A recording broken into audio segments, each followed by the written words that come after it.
So who actually is the strongest nation in Europa Universalis V?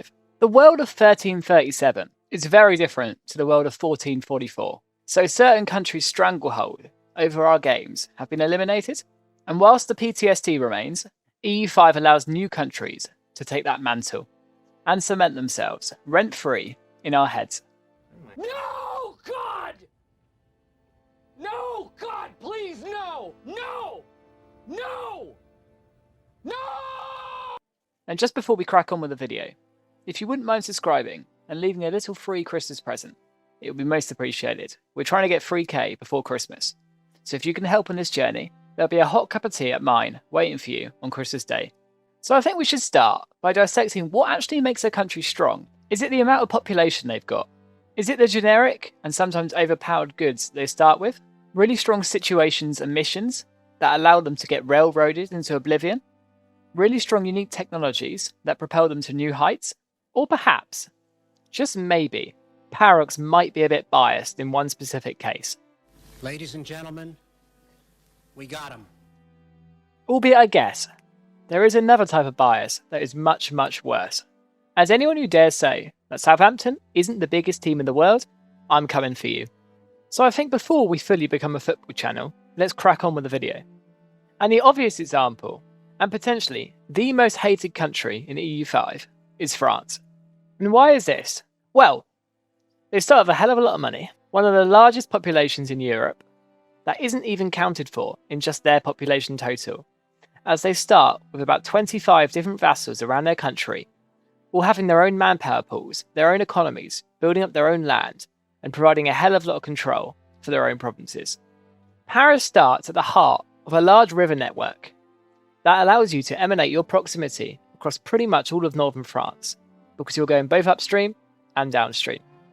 Within this core area, they have quite a few expensive RGOs such as silk, dyes, even fur, which is quite in demand in Europe in the early game, allowing you to build a really strong economy straight off the bat. We also get quick access to the 100 Years' War. Now France lost this historically. In EU5, because they're so strong, they can use this situation to quickly go after England, kick them off the mainland, and develop a foothold in one of the best economic centres in the entire game. And they have some pretty insane buffs too. A huge 20% increase to their army morale through Elan, 10% cavalry power and minus 5% army maintenance, 20% legislative efficiency, and 5% discipline, with some insane unique government reforms too, such as the French feudal nobility, the French monarchy, Gabelle, and a unique legal code with some insane buffs. And it gives them all the tools to, well, get it just a little bit scary, even in only about 80 years since the game has started. And part of the problem is that because they're so strong, even the gigantic coalition, rule of Germany, Northern Italy, and England can't even shut them down. So if even the AI France can realise their dreams of retaking the Rhine in only 80 years, I think they're in with a shout. The next main suspect has to be Bohemia, the preeminent nation within the Holy Roman Empire at the time. That starts with 1 billion vassals, and is blessed with some of the best RGOs in the game. No less than 5 gold provinces, 4 silver provinces, gems, and a lot more. They stand in pole position to be the next Holy Roman Emperor, with the current Emperor already 55, so you won't have to wait too long to take control.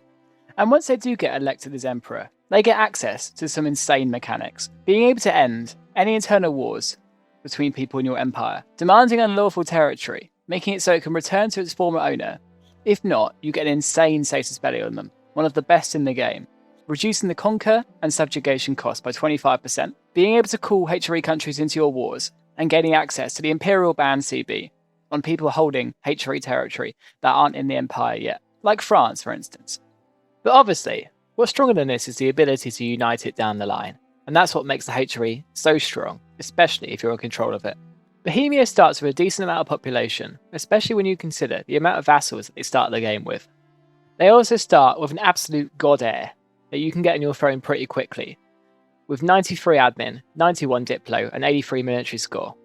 But the biggest strength of Bohemia is undoubtedly the RGOs they start with, and the ability to get them to high control really early, having no less than 5 gold provinces, 4 silver provinces, gems, fur, coal, copper, iron. It's absolutely brilliant. and it sets them up for a brilliant game. In only 9 years, you can triple your tax base, albeit with the Black Death coming to get you. And even the AI can expand this to crazy levels in just a few years. And this is partially due just to the monopoly that they have on these resources. Being able to export them around the continent, making banks of money, raking it in through jewellery and just the raw resources themselves, you're in a very good position. But a large part of the strength of Bohemia is the insane event they get right at the start of the game. They get a huge cash injection, allowing them to be friends of Poland and Hungary, creating a little tripartite alliance. Or they can go for the kill. They can claim the throne of Poland, allowing them to invade them and try and enforce a personal union. But if you're a little bit lucky, this can just not be Poland themselves, as the Polish king doesn't start with an heir, so he can get personal unions quite regularly by Hungary, and if you use your CB at that, you can make a gigantic three-way personal union over the continent, especially if you wait for Poland to get their event cause PU and Halleck as well. That's 4 corners of your little Eastern European empire ready for you to carve out. On top of the ability to go Hussite early on, which is really, really strong, they get a lot of strong, unique flavour, such as students of foreign courts, and increasing 10% to the stats given from education to heirs, allowing a really strong early regiment through the Wagenburg regiment, buffing your total glass output 20%, the really strong Bohemian Commonwealth government reform, and all in all it sets them up for a very, very good game. And I think the other option is a little bit obvious. The Great Yuan starts with pretty much the entirety of China already taken, with literally hundreds of vassals over adjacent subcontinents that you pretty much don't ever need to expand anymore. You can just sit here, raking the profit and trying not to implode. And I mean, their setup is literally perfect for it. Their starting technology that they get through their traditions is literally 5% max literacy. They can just play Tool and get insanely overpowered. I mean, they literally start with 22,000 ducats and 91 million population. So what's the downside? Well, that's the fact that they do explode, and they do quite regularly. There are a few honourable mentions too.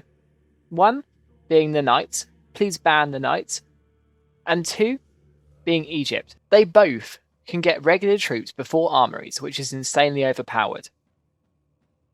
1 is backed by the economies of the entirety of Europe, and Egypt has an insane amount of strong RGOs and a great economy to go with it. So they both can leverage this to conquer deep into the enemy territories that they wish to. So now let's weigh them up.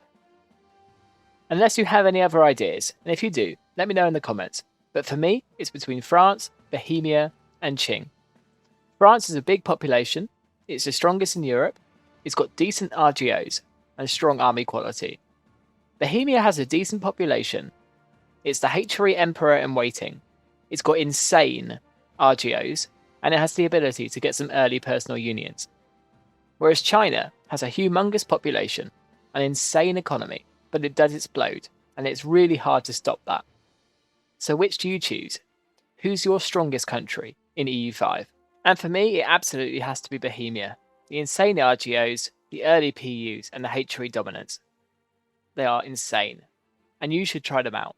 Do a Hussite campaign on them, it's really, really fun.